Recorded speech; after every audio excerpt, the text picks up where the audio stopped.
আওয়ামী লীগের তরফ থেকে কোনো ধরনের কোনো সরি বলতে শুনেছেন, রিগ্রেট করতে শুনেছেন, অনুতপ্ত হতে দেখেছেন? ওরা তো কালকে ওদের একজন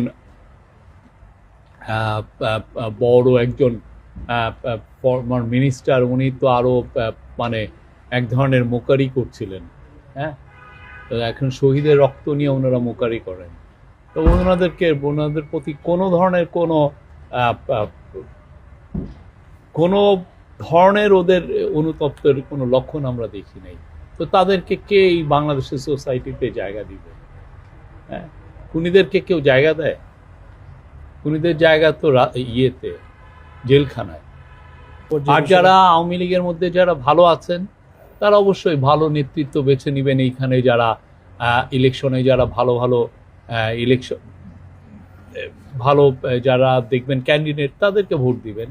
তাদের মত পথের সাথে যাদের সাথে মিলে তাদেরকে ভোট দিবেন ওনারা। আমরা আশা করছি ইলেকশন খুব ভালো হবে এবং যা দেশের আপামর জনসাধারণ সবাই তাদের যেই ক্যান্ডিডেট তাদের পছন্দ হয় সেইভাবে তারা ভোট দিবে। না, আমরা তো দেখছি যে মানুষের মধ্যে যথেষ্ট ধারণা আছে। কেননা যে গ্রামে যে লোকটা বসে আছে সেও তো এখন অনলাইনের সাথে সংযুক্ত, সে তো সোশ্যাল মিডিয়ার সাথে, সে ফেসবুকে দেখছে, সে টিকটক দেখছে এবং প্রত্যেকটা জায়গায় গণভোট নিয়ে যথেষ্ট ভিডিও আছে।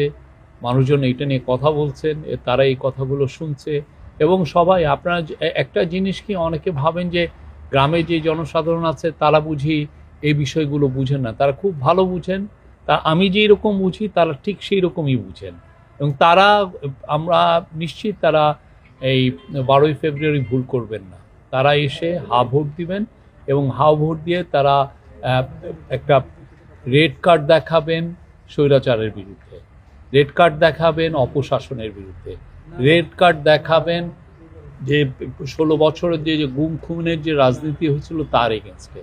তারা হা ভোটটা দিচ্ছেন হচ্ছে যে সুশাসনের জন্য, হা ভোটটা দিবেন হচ্ছে দেশ যাতে এগিয়ে চলে, দেশের জন্য সত্যিকারের ডেমোক্রেসি যেন শিকড় গাড়তে পারে।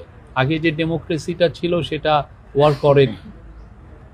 না, আমরা তো দেখছি বড় দলগুলো তো বলছে, বড় দলের হয়তো কেউ কোনো নেতা হয়তো বলছেন না, অন্যান্য নেতারা তো অনেকেই বলছেন, অনেকে অনলাইনেও বলছে। আমরা ইভেন একজন বিএনপি নেতাকে দেখলাম, এহসানুল হক মিলনকে দেখলাম, উনি হা ভোটছে একটা ভিডিও পোস্ট করেছেন। আমরা এনসিপি লিডারদেরকে দেখছি, আমার জামাতের লিডারকে দেখছি, সবাই হার ভোটের ব্যাপারে আমরা একটা যথেষ্ট বড় ধরনের একটা কনসেনসাস দেখছি। সবাই হা ভোটের হয়ে কথা বলছেন। হা ভোটটা আমাদের সবার জন্য দরকার। যে রিফর্ম, এই গভর্নমেন্টের একটা বড় ম্যান্ডেট ছিল রিফর্ম, রিফর্মের সবচেয়ে বড় কাজটাই এখন হা ভোটে এসছে। আপনারা হা ভোট দিবেন, দিয়ে দেশকে একটা স্মুথ একটা ডেমোক্রেটিক ট্রানজিশনে নিয়ে আসবেন, যাতে দেশের মানুষের অধিকারটা সমুন্নত থাকে, তাদের অধিকার জন্য আর কোনো গভর্নমেন্ট এসে খর্ব না করতে পারে। এখানে কোনো বিতর্ক নাই।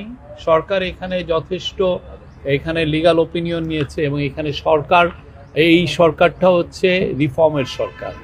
আপনি যদি পুরো দেয়ালগুলো, আমি জানি না ব্রাহ্মণবাড়িয়ার দেয়ালগুলোতেও দেখবেন সবাই সংস্কারের কথা বলেছে, আর সংস্কারের মূল জিনিসটাই এখন এসছে গণভোটে। এই গভর্নমেন্ট তো গণভোটের জন্য চাবেই, কেননা সে চায় দেশে একটা সংস্কার হোক। সংস্কারটা আর করবেন কিভাবে? হা ভোটের মাধ্যমে আপনি জনগণের ম্যান্ডেট নিচ্ছেন। তো এইখানে সরকার যথেষ্ট খুব সিরিয়াসলি এই বিষয়ে গভর্নমেন্ট বলছে এবং আপনি জানেন গতকাল থেকে যত উপদেষ্টা মণ্ডলী যারা আছেন তারাও বিভিন্ন জায়গায় যাচ্ছেন, তারাও বলছেন এটা আমাদের নৈতিক দায়িত্ব সবাইকে হা ভোট দেওয়ার জন্য বলা। আমি ইলেকশন কভার করেছি 20-25 বছর ধরে, আমি ইলেকশন কভার করি। সেই 96 ইলেকশন কভার করেছি, 96 থেকে এই পর্যন্ত যতগুলো ইলেকশন হয়েছে সবগুলো কভার করেছি। আমি বলতে পারি যে এই বছরে যা ইলেকশন হচ্ছে এরকম পিসফুল ইলেকশন খুব কম হয়েছে। আপনি আগের ইলেকশনগুলোতে আপনি মারামারি দেখেন কি করেছে, আপনি 2018 ইলেকশনটা দেখেন, 2024-এর ইলেকশন দেখেন, অপোজিশনদেরকে তো কাছে ভিড়তেই দেয়নি। অপোজিশন লিডারদেরকে ধরে যেই শহরে আছে অন্য শহরে পাঠিয়ে দিচ্ছে, জেলে ঢুকিয়ে দিয়েছে। এখানে এর চেয়ে সুন্দর ইলেকশন আপনি কবে দেখেছেন? সম্পর্কে কি আসলে অবাধ সুষ্ঠু নির্বাচন? এটা খুবই অবাধ হবে, সুষ্ঠু হবে, শান্তিপূর্ণ হবে এবং উৎসব মুখর হবে। আমরা আশা করছি বাংলাদেশের এটা একটা রেকর্ড একটা টার্ন আউট হবে।